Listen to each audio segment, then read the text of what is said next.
Hi guys, magpapakain tayo ngayon ng manok. Kasi wala ang tag-iya-ani nga manok. Kaya lang, the problem is, yung kainan niya nandun sa dulo. So, we're gonna open this para kunin. Kukunin ko lang yung kainan mo, nandyan sa dulo. Ba't kasi nandyan sa dulo yung kainan mo? Hindi kita papaluin. Shh.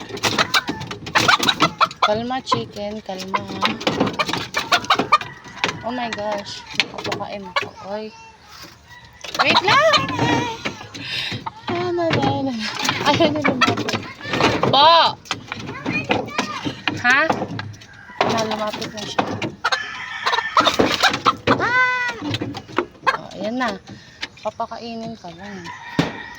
And then, next is, open natin itong pagkain. Ayan yung pagkain niya. Huwag ka manunuka. Oh, ayan na. Diba? Pinakain lang kita. Tapos ang sungit-sungit mo. More. Okay, yung isa naman.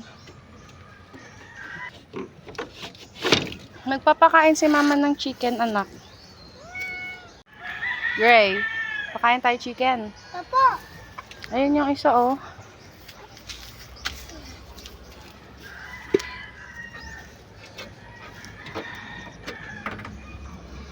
Ako manghawak? Hoy, hindi. Hindi hawakan ang chicken.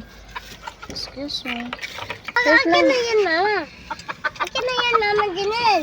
Lalagyan natin siya ng food. Oh. Mama, akin ang Wala, coconut. ang dami yata ng Akin ang napakain coconut, ko. mama. Akin ang coconut. Oh. Enough na yun. Madami na yun, anak. Konti lang, konti lang. Konti lang. Talaga naman.